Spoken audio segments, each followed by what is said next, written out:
Dictation start.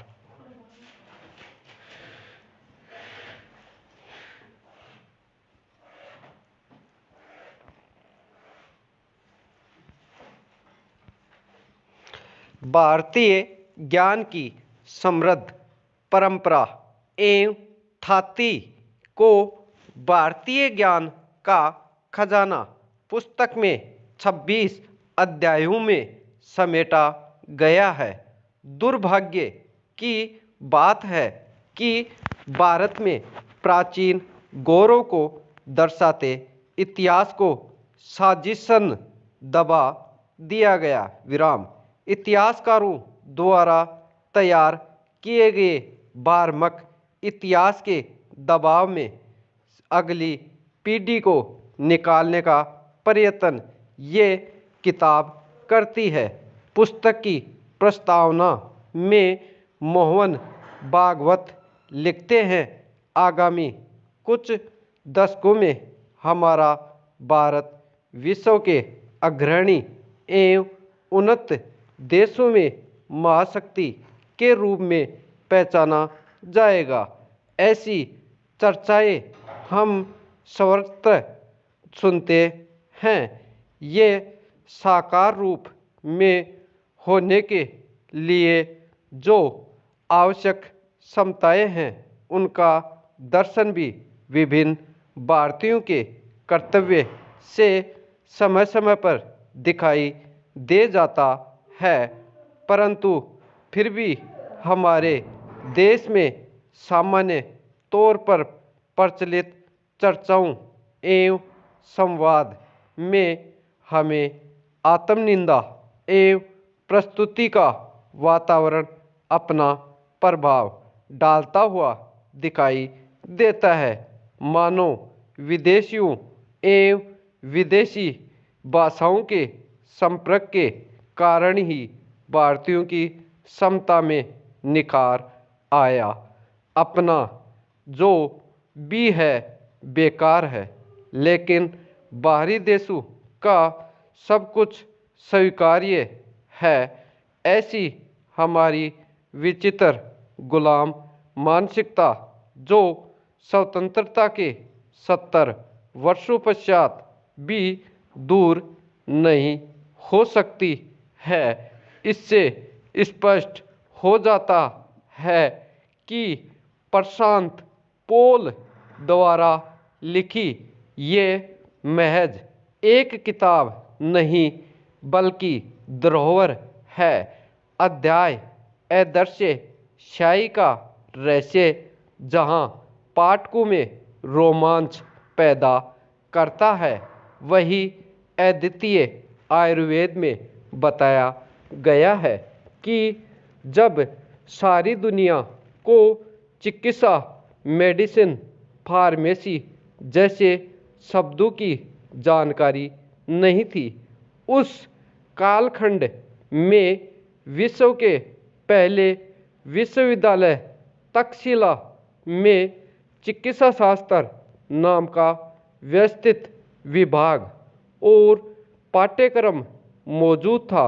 विराम इसी कालखंड में सुश्रुत ने सुश्रुत संहिता नामक चिकित्सा शास्त्र पर ग्रंथ लिखा था। सुश्रुत विश्व के पहले शल्य चिकित्सक है। पुस्तक में श्रीयंत्र का महत्व विस्तारपूर्वक स्पष्ट किया गया है। श्रीयंत्र अथवा श्रीचक्र भारत एवं दक्षिण पूर्व एशिया के अनेक मंदिरों में स्थापित है। विराम अत्यंत शास्त्रीय पद्धति से श्रीयंत्र पर स्थापित मंदिर है। शंकराचार्य की आद्यपीठ अर्थात श्रृंगेरी मठ में पूर्णतः गणितीय एवं वैज्ञानिक सिद्धांतों के आधार पर निर्मित श्रीयंत्र अत्यंत प्राचीन है, परंतु दुर्भाग्य से अब ये नकली बाबाओं और व्यवसायियों के चुंगल में फंस गया है, इसलिए इसकी शक्ति दुनिया के सामने पहुंच नहीं रही है। विराम। हाँ, भारत ही है प्लास्टिक सर्जरी का जनक। अध्याय में अंग्रेजों को प्लास्टिक सर्जरी की जानकारी मिलने का रोचक इतिहास बताया गया है। टीपू सुल्तान और अंग्रेजों के बीच हुए एक युद्ध में अंग्रेजों की ओर से लड़ने वाले कावसजी नामक एक मराठा सैनिक और 4 तेलुगुबासी को टीपू सुल्तान की फौज ने पकड़ लिया। विराम। इन 5 की नाक काटकर उन्हें अंग्रेजों के पास भेज दिया।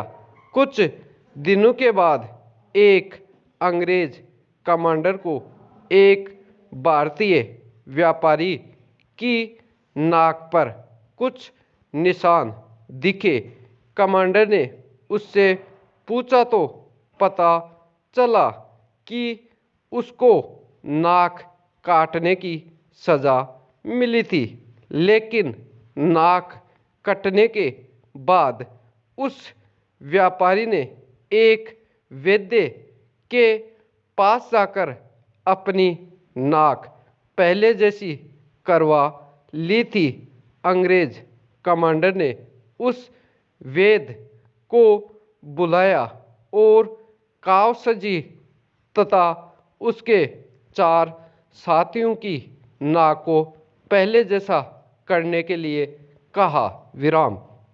पुणे के पास एक गांव में वह ऑपरेशन हुआ।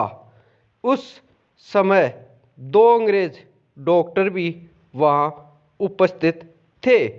उस अज्ञात मराठी वैद्य द्वारा किए उस ऑपरेशन का समाचार मद्रास गैजेट में छपा और लंदन की जेंटलमैन पत्रिका ने इस समाचार को 1794 में पुनः प्रकाशित किया।